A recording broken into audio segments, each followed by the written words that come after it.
टाळी. छत्रपती शिवाजी महाराज की येळकोट येळकोट. राजे उमाजी नाईकांची आज जयंती आणि या जयंतीच्या निमित्तानं राजे उमाजी नाईकांना अभिवादन करायला इथं उपस्थित असलेले आपले राज्याचे मुख्यमंत्री आणि आपले सर्वांचे लाडके नेते माननीय देवेंद्रजी फडणवीस साहेब, त्याचबरोबर माझे सहकारी ज्यांनी आता त्यांच्या नेहमीच्या आक्रमक शैलीमध्ये अतिशय छान असं भाषण केलं ते माननीय आमदार गोपीचंदजी पडळकर, माझे सहकारी मित्र आणि आमदार माननीय राहुलजी कुल, त्याचबरोबर आपले आमदार माननीय विजयबापू शिवतारे, त्याचबरोबर माझे दुसरे मित्र आणि भारतीय जनता पार्टीचे आमचे नेते माननीय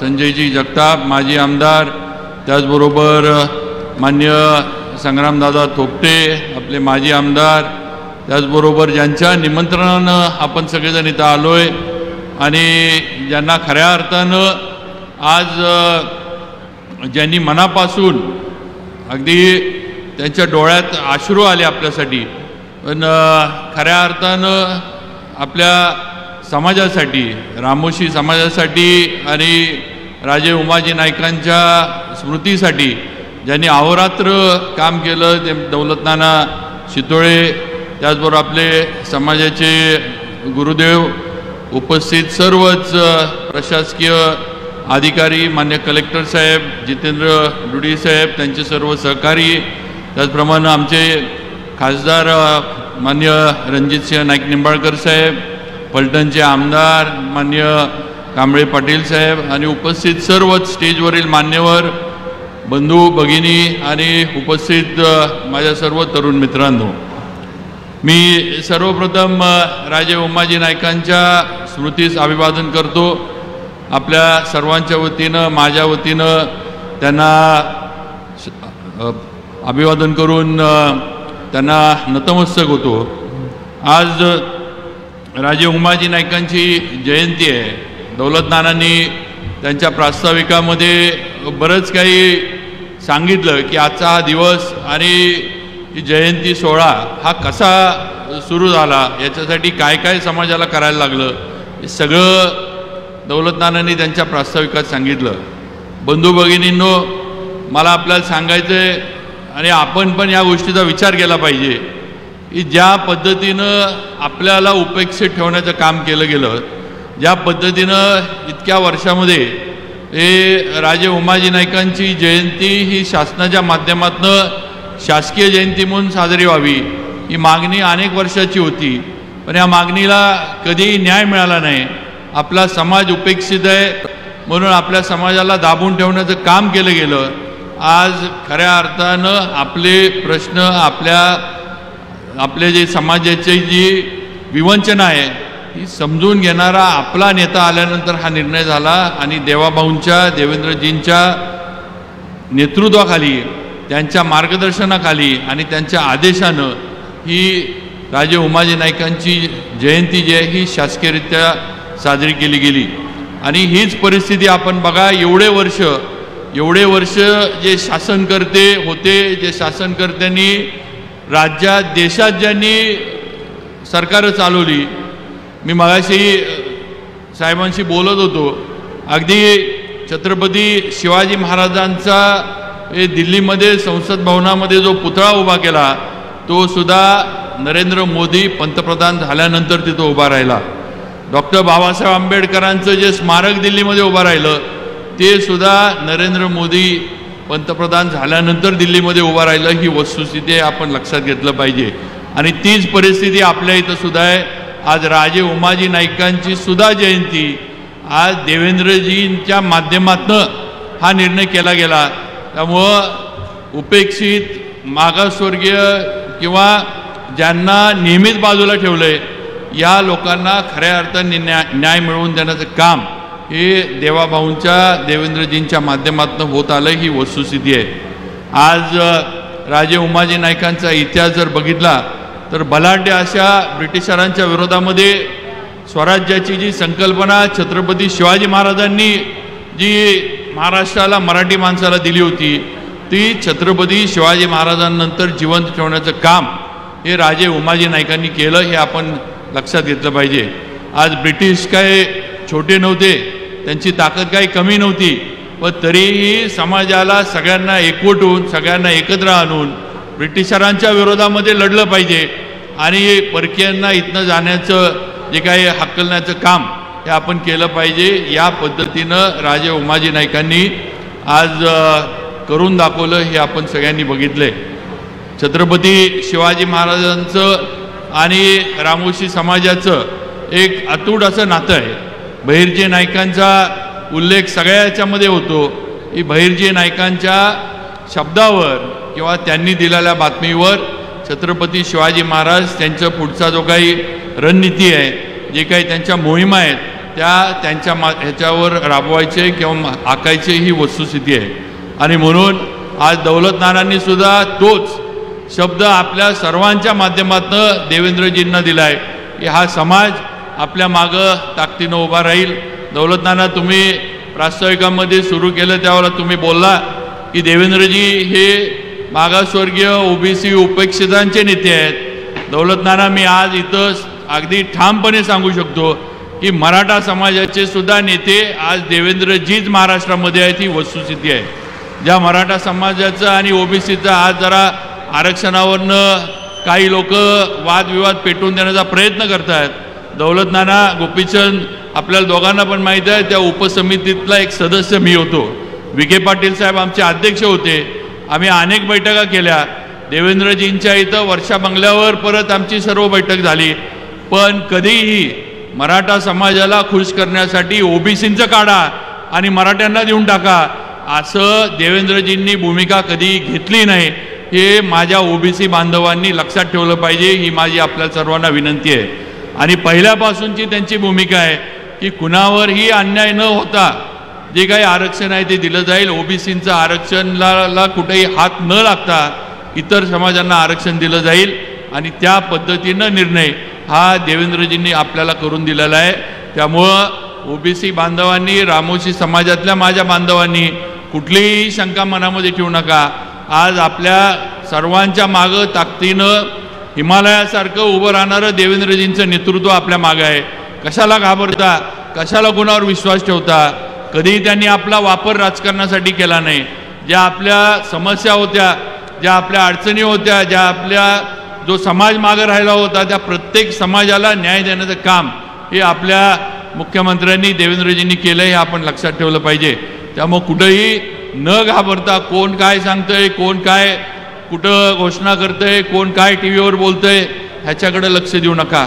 आपल्याला जर सगळ्यांना ज्याचा उल्लेख गोपीचंद पडळकरांनी केला की आज रामोशी समाजातली मुलं PSI झालीत, आज तहसीलदार झालीत, आज धनगर समाजातली मुलं IASच्या याच्यामध्ये गेलीत, आज ओबीसी समाजातली मुलं वैमानिक झालीत.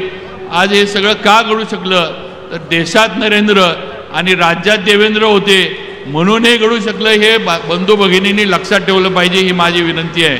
आज तुम्ही बघा राज्यातला जे काही नेतृत्व आपण राज्यात जी काय आहेत यामध्ये आपण ज्यावेळेला बघतो आज इथं देवेंद्रजी पुणे जिल्ह्यामध्ये आलेत. आज इथं बसलेल्या प्रत्येकाला वाटतं की या नेत्याला माझ्या विभागातली जाण आहे. आज या विभागातला सहकार टिकावा म्हणून संग्रामदादांना 400 कोटीपेक्षा पण जास्त त्यांनी सहकार्य NCDCच्या माध्यमातून, राज्य सरकारच्या माध्यमातून देवेंद्रजींनी करून दिलं. आज शेतकऱ्यांना न्याय देण्याची त्यांची भूमिका होती आणि त्या पद्धतीनं आज संग्रामदादांच्या कारखान्याला 400 कोटीपेक्षा पण जास्त कर्ज त्यांनी मिळवून दिलं. आज आपल्या प्रत्येक विभागातल्या प्रश्नाची जाण, कोकण असेल, पश्चिम महाराष्ट्र असेल, मुंबई असेल, नागपूर असेल किंवा विदर्भ असेल, मराठवाडा असेल, आज प्रत्येक भागाच्या प्रत्येक विभागाच्या प्रश्नांची जाण, तिथल्या लोकांच्या प्रत्येक समस्यांची जाण असणारा नेता हा आपल्याला आज मिळालेला आहे. त्यामुळे आम्ही कुणीतरी काहीतरी सांगतंय, आपल्यात भांडणं लावतंय, आपल्यात वितुष्ट आणण्याचा प्रयत्न करतंय, समाजाला लढवून आपली राजकीय पोळी भाजण्याचं काम अनेक लोक करत आहेत। यांची खरी जी काय आहे ती जागा आपण ओळखली पाहिजे। आपल्याला एवढे वर्ष ओबीसींना पण या नेते मंडळींनी वापरून घेतलंय, मराठ्यांना पण वापरून घेतलंय, हे आपण सगळ्यांनी लक्षात ठेवलं पाहिजे। दिलं तर कुणाला काही नाहीच, पण नुसता वापर राजकीयदृष्ट्या करण्याचं काम हे या आधीच्या काँग्रेस असेल, राष्ट्रवादी असेल पूर्वीची किंवा अन्य पक्ष असतील यांनी केलंय। आज खऱ्या अर्थानं भाजपच्या महायुतीच्या माध्यमातून देवेंद्रजींनी आपल्याला न्याय देण्याचं काम केलं, हे बंधू भगिनींनी विसरू नये। आणि जो शब्द दौलतनारांनी आपल्या सगळ्यांकडनं हात वर करून घेतलाय तो शब्द आपल्या नेत्याच्या मागं ताकदीनं राहून आपण सर्वांनी कायम ठेवावा। रामोशी समाज किंवा रामोशी व्यक्ती हा शब्दाला जागणारा आणि शब्द पाळणारा व्यक्ती असतो, हे आपण सगळ्यांनी माहिती आहे, आपल्याला इतिहासामध्ये ती नोंद आहे। त्यामुळं तुम्ही दिलेला शब्द हा आपल्या मुख्यमंत्र्यांच्या मागं, देवेंद्रजींच्या मागं आपण कायम ठेवला पाहिजे।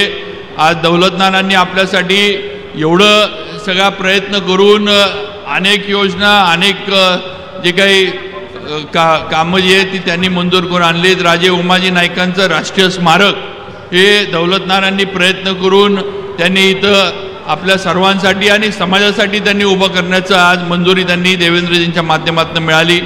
आज माझं पण भाग्य आहे, मी ज्या विभागाचा मंत्री म्हणून काम करतोय, मला या विभागाची जबाबदारी देवेंद्रजींनी दिली, मला या बांधकाम विभागामध्ये एक मंत्री म्हणून काम करण्याची संधी दिली। आज मला पण मनापासून अभिमान आहे की मला सुद्धा राजे उमाजी नाईकांच्या या स्मारकामध्ये माझ्या विभागाच्या माध्यमातून सुद्धा कुठेतरी हातभार लावता आला। काहीतरी पूर्वजांचं, छत्रपतींचं आणि रामोशी समाजाचं कुठेतरी मला काहीतरी परतफेड करता आली, या अभिमान किंवा हा आनंद नक्कीच मला मंत्री म्हणून काम करताना आहे। आणि नक्कीच ज्या अपेक्षेनं दौलतनाना तुम्ही हे सर्व स्मारक उभा करण्याची जी काही संकल्पना मांडली आहे ती अपेक्षा आम्ही सर्वजण मिळून मुख्यमंत्र्यांच्या, देवेंद्रजींच्या मार्गदर्शनाखाली, नेतृत्वाखाली पूर्ण करू। आम्ही पूर्णपणे तुमच्याबरोबर आणि समाजाबरोबर आहे। मला आज समाजाला पण विनंती करायची आहे की आज आपल्यातलं एक नेतृत्व मोठं होऊ पाहते, या नेतृत्वाला ताकद देण्याचं काम ही आपली सर्वांची जबाबदारी आहे। रामोशी कधी रडत नाही, कधी घाबरत नाही, पण आज खऱ्या अर्थानं समाजासाठी अश्रू दौलतनारांच्या डोळ्यामध्ये आपल्याला दिसले, त्यामुळे हे समाजानं विसरून चालणार नाही। आज जे अश्रू दौलतनारांच्या डोळ्यात आले भाषण करताना, ते अश्रू त्यांच्या स्वार्थासाठी नव्हते, ते समाजासाठी होते, हे बंधू भगिनींनी लक्षात ठेवावं। आणि आपल्या नेत्याच्या मागं जो आपल्या समाजाला पुढे घेऊन जायचा प्रयत्न करतोय त्याच्या मागं ताकदीनं सगळ्यांनी उभं राहिलं पाहिजे, ही नक्कीच अपेक्षा आज राजे उमाजी नाईकांच्या जयंतीच्या निमित्तानं या ठिकाणी मी व्यक्त करू इच्छितो। त्यामुळं आपला नेता आज मोठा होतोय, त्याच्यावर देवेंद्रजींचा मोठा हात आहे, त्यामुळं आपण सुद्धा आपल्या माणसाच्या मागं ताकदीनं उभं राहिलं पाहिजे, कायमस्वरूपी त्याला साथ दिली पाहिजे आणि त्याला मोठं केलं पाहिजे। शेवटी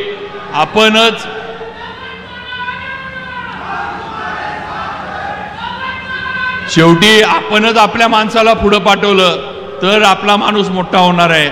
आपणच जर आपल्या माणसाचे पाय खेचत बसलो तर आपला माणूस मोठा होऊ शकत नाही, समाजाला चेहरा मिळू शकत नाही, समाजाला नेतृत्व मिळू शकत नाही, हे आपण लक्षात ठेवलं पाहिजे। आज गोपीचंद पडळकरांचं उदाहरण बघा, अतिशय सर्वसामान्य कुटुंबातनं आलेलं एक व्यक्तिमत्व, देवेंद्रजींनी त्यांना ताकद दिली, विधान परिषद असेल, त्याच्यानंतर विधानसभा असेल, आणि आज राज्यामध्ये एक आक्रमक नेतृत्व म्हणून गोपीचंद पडळकरांकडे सगळेजण बघतात। धनगर समाजाचे, ओबीसी समाजाचे जिथं जिथं प्रश्न येतील, जिथं जिथं अन्याय असेल किंवा जिथं जिथं विरोधकांकडनं खोटा प्रचार करण्याचा प्रयत्न केला जातो, तिथं तिथं कुठंही मागं पुढं न बघता सडेतोड बोलण्याची भूमिका ही गोपीचंद पडळकरांकडनं घेतली जाते, ही वस्तुस्थिती आहे। आणि म्हणून असंच नेतृत्व आपलं रामोशी समाजाच्या माध्यमातून दौलतनारांचं आपण मोठं करावं। आम्ही सर्वजण त्यांच्याबरोबर आहे। मंत्री म्हणून माझ्याकडं जी जबाबदारी आहे, नक्कीच त्यांना आणि समाजाला जेवढं काही मला सहकार्य करता येईल ते करण्याचा प्रयत्न आम्ही सगळेजण मिळून करू। मी परत एकदा राजे उमाजी नाईकांच्या आजच्या जयंतीच्या निमित्तानं त्यांना अभिवादन करतो आणि त्यांच्या माध्यमातून जी शिकवण आपल्याला समाजाला मिळाली आहे की जे एकदा शब्द दिला की त्या शब्दावरून फिरायचं नाही, या पद्धतीनं आपण सुद्धा जो आज शब्द दिलाय तो शब्द पाळून देवेंद्रजींच्या मागं कायम राहावं ही विनंती सर्व माझ्या रामोशी समाजातील बंधू भगिनी आणि तरुण मित्रांना करतो आणि माझे 2 शब्द थांबवतो. जय हिंद, जय महाराष्ट्र. धन्यवाद.